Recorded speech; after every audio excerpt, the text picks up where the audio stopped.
കോഴിക്കോട്ടത്തെ അന്നത്തെ വിവാദം ഓർക്കുന്നുണ്ടല്ലോ, ഈ ബിസിനസ്സുകാരുടെ മുഖത്ത് നോക്കി തെണ്ടികളെന്ന് വിളിച്ചു എന്നുള്ളായിരുന്നു അന്നത്തെ ആക്ഷേപം എന്ന് പറയുന്നത്.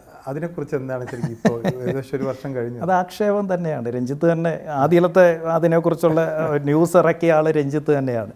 രഞ്ജിത്ത് പറ, എന്ത് തോന്നുന്നു ഇപ്പോൾ ഈ 1.5 വർഷത്തിന് ശേഷം ഞാനായിരുന്നോ ശരി, ഈ പറഞ്ഞതൊക്കെ ആയിരുന്നോ ശരി? അല്ല, അതിൽ എൻ്റെ ഒരു ഡൗട്ട് ഇപ്പോഴും ഉള്ളത്, അത് അവരെയാണോ തെണ്ടികളെന്ന് വിളിച്ചത്? അതല്ല, രഞ്ജിത്തല്ലേ റിപ്പോർട്ട് ചെയ്തത്? രഞ്ജിത്ത് പറ, രഞ്ജിത്തിന് എന്താ മനസ്സിലായത്? അവിടെ നിന്ന് ആളുകളുടെ പരാതിയാണ്, ഇന്ന സംഭവത്തിൽ പരാതി ഉണ്ടായി എന്നുള്ളതാണല്ലോ.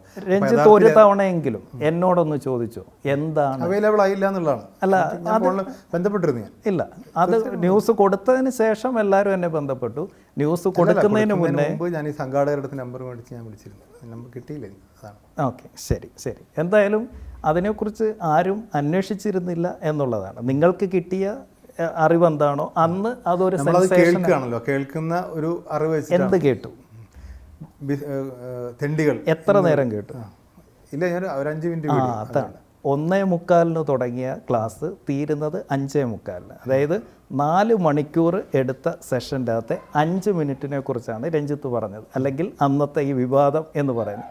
ഈ 4 മണിക്കൂർ നടന്നിരിക്കുന്ന കാര്യത്തെക്കുറിച്ച് ആരും സത്യത്തിൽ കണ്ടിട്ടില്ല.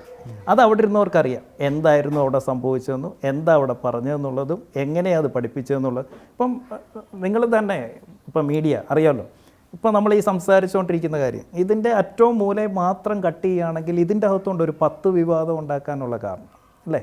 ഇപ്പം ക്ലാസ് എടുക്കുന്ന സമയത്ത് നമ്മൾ പല എക്സാമ്പിൾസ് പറയും, പല കാര്യങ്ങൾ പറയും. അതിൻ്റെ ഓരോ മൂല മാത്രം കട്ട് ചെയ്തെടുത്താൽ തീർച്ചയായിട്ടും അതിൻ്റെ അകത്തൊക്കെ, പ്രത്യേകിച്ച് ഞാനൊരു ആളുകളിൽ ചിലരാണ്, നമ്മുടെ മീഡിയ അല്ലല്ലോ, ആളുകളിൽ ചിലർ വന്ന് നിങ്ങൾ തെണ്ടികളെന്ന് വിളിക്കരുത് എന്ന് പറയുന്നുണ്ട്. അപ്പം അവർക്കത് ബോധ്യപ്പെട്ടില്ല എന്നുള്ളതാണ്. അതെ, അവിടെ ഉണ്ടായ ഒരു കാര്യം എന്ന് പറയുന്നത് 2 വിഷയങ്ങളാണ്. ഒന്ന്, ഞാൻ ഇങ്ങനെയുള്ള ഈ പുറത്തു പോയി പരിപാടികൾ ചെയ്യാത്ത കൂട്ടത്തില്ല. കാരണം ഞാൻ എന്ത് എന്നറിയുന്നവരുടെ അടുത്ത് മാത്രമേ ഞാൻ പഠിപ്പിക്കാറുള്ളൂ, അല്ലെങ്കിൽ ഞാൻ സംസാരിക്കാറുള്ളൂ. അപ്പോൾ അവർക്ക് എൻ്റെ ശൈലി അറിയാം.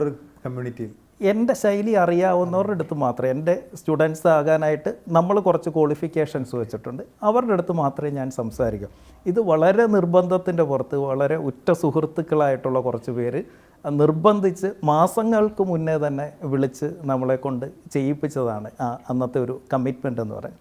അതിൻ്റെ പേരിലാണ് ഞാൻ ആ പ്രോഗ്രാം ഏറ്റെടുക്കുന്നത്. പക്ഷേ എൻ്റെ ശൈലി ഇഷ്ടപ്പെടാത്ത, എൻ്റെ രീതികൾ ഇഷ്ടപ്പെടാത്ത, എൻ്റെ ഓണാട്ടുകാര ഭാഷ ഇഷ്ടപ്പെടാത്ത ആളുകൾ ഒരു പക്ഷേങ്കിൽ അതിലുണ്ടായിരിക്കാം. കാരണം ഇത് നടക്കുന്ന 2023-ലാണ്. ഞാൻ ഈ സെഷൻസ് എടുക്കാൻ തുടങ്ങിയിട്ട് അപ്പോൾ 8 വർഷം കഴിഞ്ഞായിരുന്നു. ഈ 8 വർഷത്തിൽ 10,000 മണിക്കൂറിന് മുകളിൽ സ്റ്റേജിൽ സംസാരിച്ചിട്ടുള്ള, പഠിപ്പിച്ചിട്ടുള്ള ഒരാളാണ് ഞാൻ. രഞ്ജിത്തിന് തോന്നുന്നു 10,000 മണിക്കൂർ സ്റ്റേജിൽ നിന്നിട്ടുള്ള ഒരാൾക്ക് ഒരു തെറ്റ് സംഭവിക്കുമെന്ന് രഞ്ജിത്തിന് തോന്നുന്നു? ഇപ്പോൾ ഈ ഇൻ്റർവ്യൂ നടക്കുന്നു, ഇതുവരെ ഒരു കട്ട് പോലും നമ്മൾ ഈ കഴിഞ്ഞ അരമണിക്കൂറിൽ പറഞ്ഞില്ല. കാരണം എന്താ, രഞ്ജിത്ത് അത്ര എക്സ്പേർട്ടാണ്, ഇത്രയും മണിക്കൂർ ഇതിൻ്റെ അകത്ത് ഇതുപോലെ ചെയ്തിട്ടുള്ളത്. കാരണം ഇതിന് തൊട്ട് മുമ്പ് ഞാനൊരു റെഡ് FM-ൻ്റെ ഇൻ്റർവ്യൂ കഴിഞ്ഞ് വരിക 10 തവണ കട്ട് ചെയ്തോടെ, കാരണം ഒരു പുതിയ കുട്ടിയായിരുന്നു. സമയം രഞ്ജിത്തിൻ്റെ എക്സ്പെർട്ടൈസ് വെച്ചിട്ടാണ് രഞ്ജിത്ത് കട്ട് ചെയ്യാതെ ഈ സംസാരിച്ചുകൊണ്ടിരിക്കുന്നത്. എന്തുകൊണ്ട്? നിങ്ങൾക്ക് തെറ്റ് സംഭവിക്കില്ല. തെറ്റ് സംഭവിച്ചാൽ അത് തിരുത്തി അടുത്ത മൊമെൻറ്റിൽ അതിനെ കറക്റ്റ് ചെയ്ത് കൊണ്ടുപോകാനുള്ള ഒരു മാസ്റ്ററി എത്തിയിട്ടുണ്ട്. നമ്മുടെ സബ് കോൺഷ്യസ് പോലും അറിയാതെ അത് നമ്മൾ പ്രവർത്തിക്കും അല്ലേ എന്ന് പറയുമ്പോൾ ഞാൻ തിരിച്ചു ചോദിക്കാം, 10,000 മണിക്കൂർ പഠിപ്പിച്ചിട്ടുള്ള എനിക്ക് ആ വേദിയിൽ തെറ്റും എന്ന് രഞ്ജിത്തിന് തോന്നുന്നു? അത് തെറ്റല്ല എന്ന് ബോധ്യമുള്ളതുകൊണ്ട് തുടർന്ന് ഒരു മാറ്റവും വരുത്തിയിട്ടില്ല. ഞാൻ ഒരിടത്ത് പോലും അതിനെക്കുറിച്ച് ഇതുവരെ പരാമർശിച്ചിട്ടുമില്ല. അതെന്ത് എന്ന് പിന്നീട് ഈ ഇപ്പം 18 മാസം കഴിഞ്ഞു, ഈ 18 മാസത്തിൽ ലോകം വിലയിരുത്തിയിട്ടുണ്ട്. ആ വിലയിരുത്തിയതിൻ്റെ ഭാഗമായിട്ട് ഞാൻ രഞ്ജിത്തിനോടും മീഡിയ ടീമിനോടും ആദ്യം ഒരു നന്ദി പറയുന്നുണ്ട്. കാരണം അന്നത്തെ ഞാൻ എന്തായിരുന്നോ എന്നെ ഒരു 10 ടൈംസ് എന്നല്ല, ഒരു 100 ടൈംസിലേക്ക് ഞാൻ അന്നൊരു മൈക്രോ സെലിബ്രിറ്റി ആയിരുന്നു. അതായത് കുറച്ച് ബിസിനസ്സുകാർക്കും കുറച്ച് സെയിൽസുകാർക്കും എന്നെ അറിയാം, അത്രയേ ഉള്ളൂ. ആ മൈക്രോ സെലിബ്രിറ്റി ഒരു പാൻ ഇന്ത്യൻ സെലിബ്രിറ്റിയാക്കി മാറ്റിയത് നിങ്ങളാണ്. മാത്രമല്ല, ഞാൻ പൈസ തന്ന് നിങ്ങളെ കൊണ്ട് ഇത് പറയിപ്പിച്ചായിരുന്നെങ്കിലും ഇത്രയും ആത്മാർത്ഥമായിട്ട് നിങ്ങളിതിനെ പ്രൊമോട്ട് ചെയ്യത്തില്ലായിരുന്നു. എന്തായാലും അതിന് വലിയൊരു നന്ദിയുണ്ട്. ഞാനായിരുന്നു തെറ്റെങ്കിൽ ഞാനിന്ന് ഈ കോഴിക്കോടിൻ്റെ മണ്ണിൽ ഇവിടെ നിന്ന് ഇങ്ങനെ സംസാരിക്കില്ല. ഞാനിപ്പോൾ ഇവിടെ നിന്ന് സംസാരിക്കുമ്പോൾ നാളത്തേടം കഴിഞ്ഞ് ഇവിടെ ഇതേ മണ്ണിൽ ഇവിടുത്തെ 5 പെൺകുഞ്ഞുങ്ങളുടെ കല്യാണം, എൻ്റെ പിറന്നാളാണ് മറ്റന്നാൾ, ജനുവരി 1-ാം തീയതി.